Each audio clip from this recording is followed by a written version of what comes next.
there, welcome to my channel. If you haven't watched my previous video, I did do a video on spilling the tea on PHP, and you can kind of consider this a sequel to that. I'm going to do spilling the tea on IOP, which I'll explain the transitions and the differences and how IOP really is a sequel to PHP. The last time I literally spilled the tea on me, I just spilled on myself.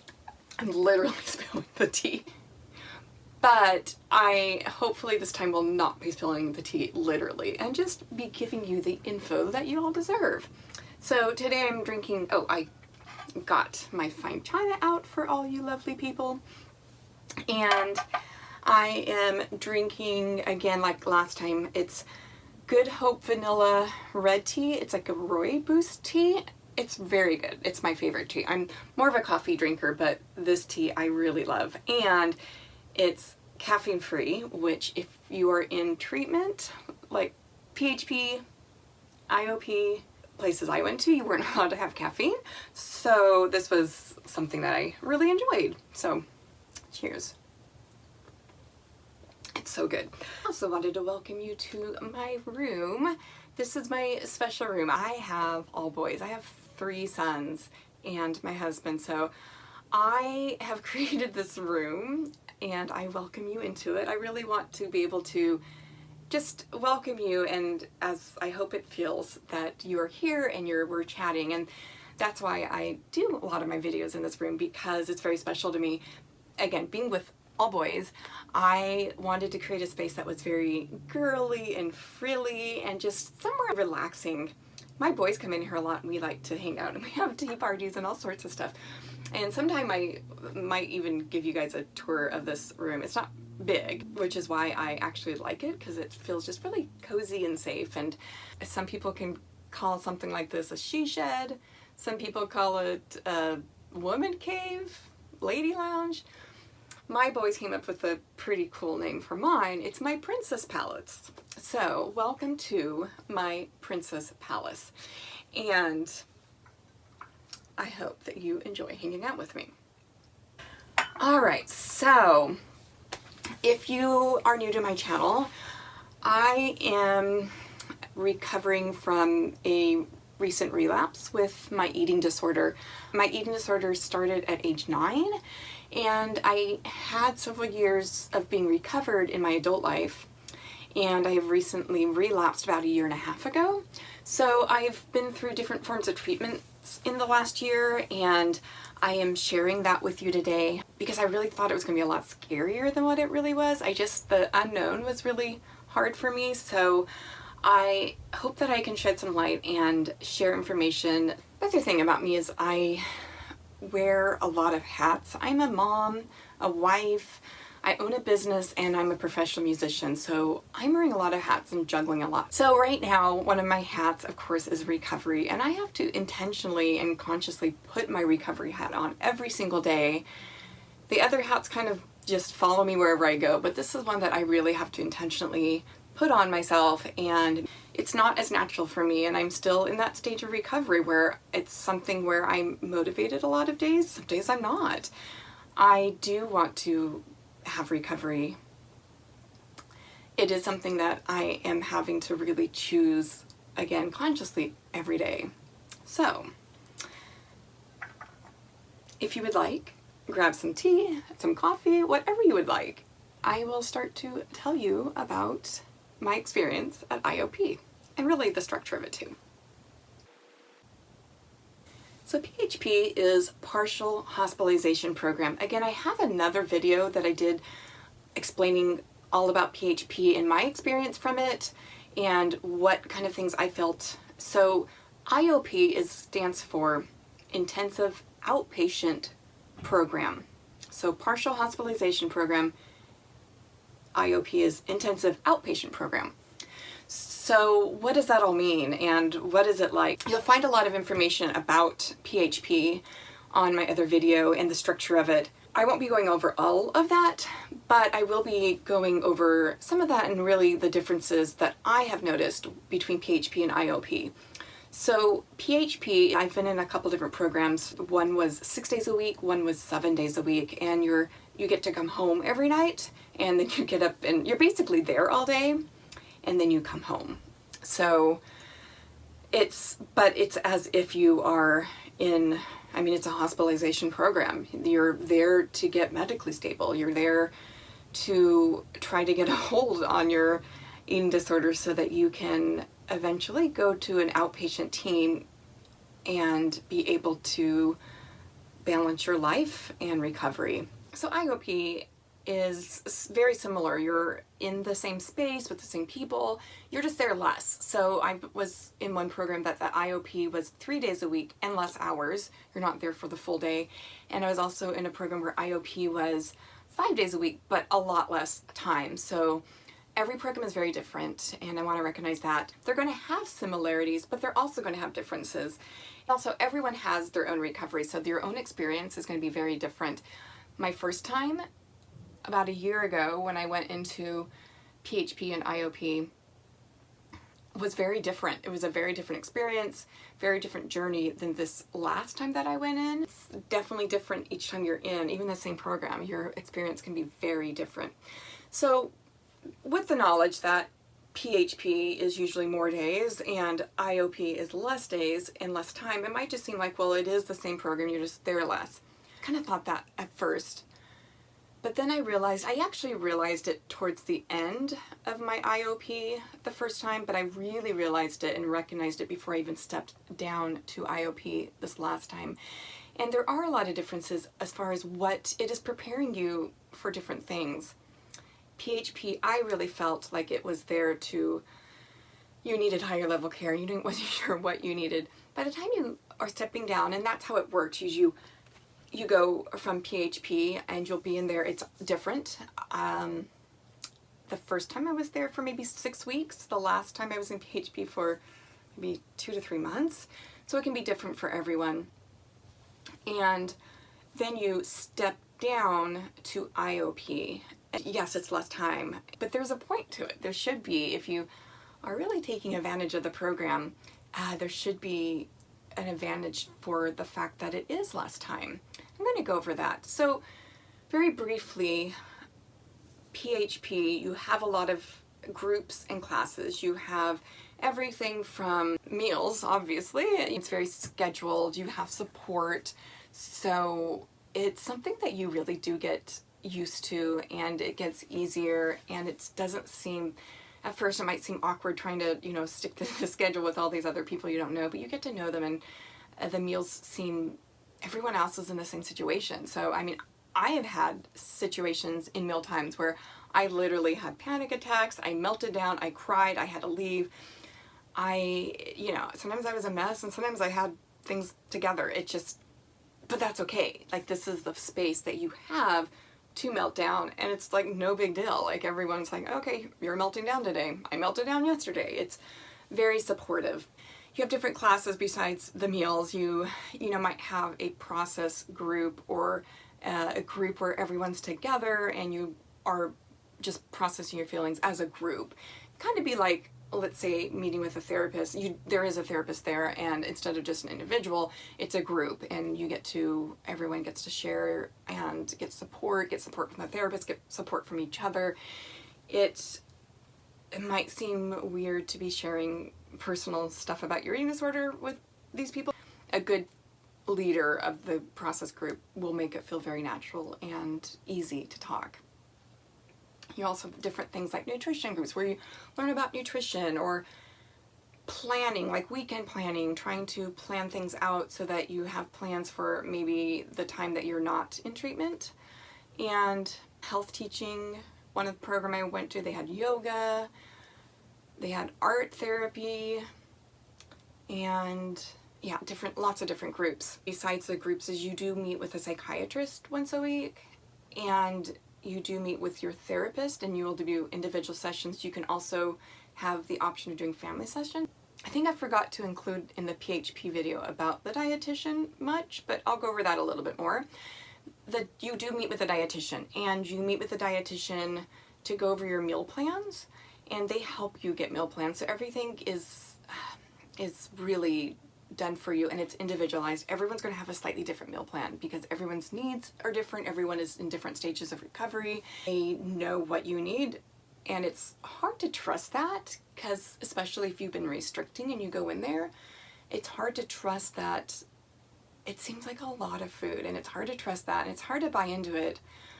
I had to remind myself that these are professionals. This is what they do. I'm a professional in my career, and I hope that people trust me. And I just know that if you trust them, they really do know what they're doing.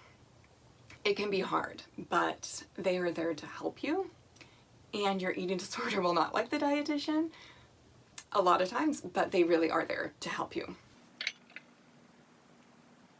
When you're ready, they can start incorporating challenge foods or a different, maybe even challenge you to go to a restaurant, whatever your challenge struggles are. They work with you and, you know, find things that you can handle. They need to push you outside of your comfort zone without putting you into that panic where it will just backfire.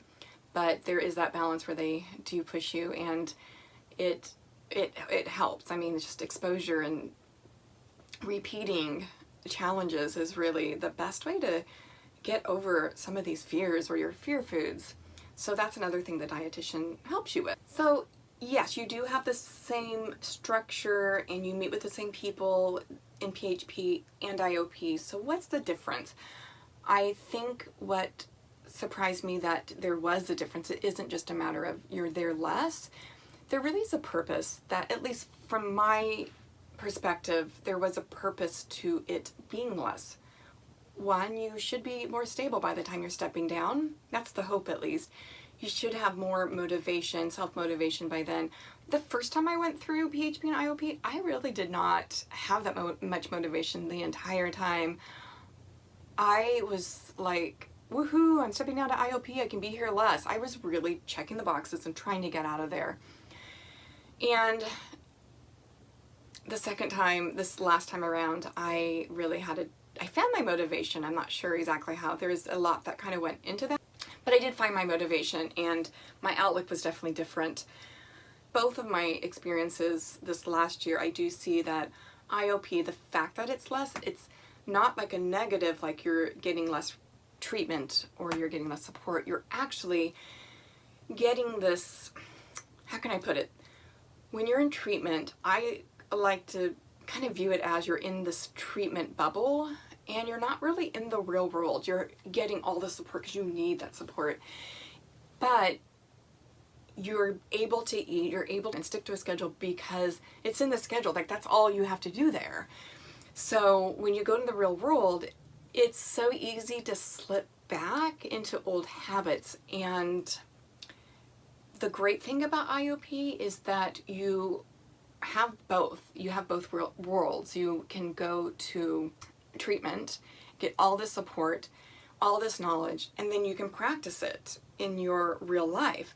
And you're going to make mistakes. You're going to probably use behaviors. Your eating disorder is going to try to grab onto you and pull you back in, and it feels right because it feels very natural. Because before you went to treatment, for me, I was restricting, over exercising, and my list of safe foods was very short. So my schedule, I used it a lot to get away with a lot in my eating disorder. And so going back to my schedule, it was like, oh, I didn't know how to do it differently. I really didn't know how to do my real life differently going out of treatment than I did going into treatment. So that's the great thing about stepping down from PHP to IOP. It's not that you're there less, is that you have this opportunity to make mistakes and figure out this isn't working, and figure out how to make things work. You have the support, you have this higher level care, and the dietitian, the psychiatrist, the therapist, the groups, they all still work with you, even though you're not there as much, to figure out ways to make recovery work in your real life. And that's really important. And the other thing, IOP is really your chance to, if you don't have an outpatient team, to really figure that out. Get your appointments scheduled. If you do have an outpatient team, to make sure you're, again, getting back in their schedules. Maybe you had to step out of their schedule in order to go to treatment, to make sure that you're getting back in there. Make sure you have everything lined up so that when you step out of IOP and back into your real life, you're not just stepping back to your real life without any support. That support is very crucial and really needed. Going back to your real life, even in IOP, it takes a lot of trial and error. It takes a lot of practice. It takes a lot of, wow, I never even thought about this or that. And again, that's the time to be thinking about it. Another hard thing for me was that when I wasn't in treatment, the accountability, when you're in treatment, the accountability is really high. I'm really honest, and that's another thing I would like to share is, even if you're not motivated, be honest about that. It's okay. They need to see where you are at so that they can work with you. And you might not want treatment. You might be very ambivalent. It's okay. They're used to that. It's not a surprise. I think they kind of expect it out of most people. But it's okay wherever you're at, whether you're super motivated or whether you're just very ambivalent, you don't even think you're sick enough. One, you are sick enough. But there's just different levels of where you can be in the different stages of recovery. So to share an example of what made it hard and why IOP was really important for me was being a musician, like musician hours are not, I like to say normal people hours, whatever that is. But I would be working through my afternoon snack and dinner. So it just made it really hard, and my eating disorder liked that because it was really easy to skip all of that, and that's what I did. I knew that wasn't an option anymore, and my team was like, we have to figure this out. And I'm thinking, well, but this is what I do. This is, I don't have an option. So what we had to do and what I had to be willing to do was, after a lot of hesitation and my team suggesting it, I finally said okay. And instead of going back to how my schedule was completely and trying to figure out how to do it differently, I was and still am not in this place where I can, in recovery, go back to what my schedule was the same way. So what I had to do is schedule out all my meals and all my snacks and then schedule my schedule around it. I was able to move things around. Of course, I thought, there's no way, this is the only way that, my schedule is the way it is, very black and white, very stubborn, but I did have to see that I did have some solutions if I wanted to. They might not have been the solutions that I wanted, but I really laid out all my meals and snacks, and then scheduled things around that. I had to schedule some breaks where I didn't want breaks. I had to not go back to my full schedule, and it was really hard. I'm not saying that everyone has to do that. With me, I just wasn't in a state of recovery to be able to handle what I was doing and do it differently, do recovery, and actually be able to fit in meals and snacks, because I just, not yet. I see that happening, and I'm hoping it'll happen soon. I'm not going to be of use to anyone if I'm not nourished. I can't be the mom I want to be, the wife I want to be, the business owner I want to be, the musician I want to be, music teacher that I want to be, if I'm not nourished. I didn't realize how much the lessons or the rehearsals were revolving around me being dizzy and trying to manage that. And I went back to teaching after taking a couple months off for being in treatment, and I went even just for my first lesson. I was like, wow, this is what it feels like to actually be nourished and actually have the brain power and not have that brain fog, and be able to focus on what I should be focusing on and really deliver and give my students what they deserve and what I want to be able to give to them. So it was an eye-opening situation where I did see that this does feel physically different. I do have a bigger capacity to be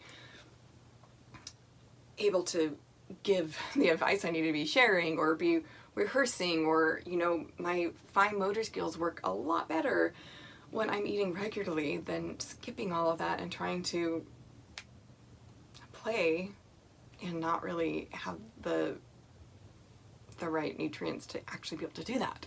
One thing that I that was hard and I didn't expect when I stepped down to IOP is that you really do get connected with these people. And I mean, that's the hope. I hope that everyone is able to be in a program where they are connecting with the other clients. When I was in PHP, I was really jealous of the people who got to be on IOP because they didn't have to be there as much. They could be home more, they could be getting more done. I was thinking, I can't wait to do that. So when I did step down to IOP, it was a surprise to me that I actually really missed these people. And when I went back, because I was only there, let's say the 3 days, shorter days when I would go back, I felt like I missed a lot. Like a lot happens during the day, even just one day, even just a half a day, a lot does happen. And I felt like I was missing out on some of these other people's recovery, and I just missed that. It surprised me that I missed that I really was that invested in not just my own recovery, but the lives of others that I had gotten to know. And that connection really is very mutual, and it goes both ways, that we all help each other really just by being there. I mean, by being around people who get it and understand there's healing and recovery just in that alone. What's, I think, a positive thing is I did realize how much I did connect with these people, and I did connect with the staff, and I did connect to the program itself. Even if I wasn't motivated, I was still connected with that. And I mean, I'm not gonna lie, it was nice to not have to go quite as much. So that part came true. But there were parts that I thought, oh wow, this would be easier if I was really struggling at home. I knew it would have been easier if I was in treatment. Again, that's the point of IOP, is so that you can practice when you're not there. You don't want to be living in treatment forever. I mean, that is not real life. That's not the real world. The whole point of treatment is to get you so that you're set up so that you can succeed in recovery.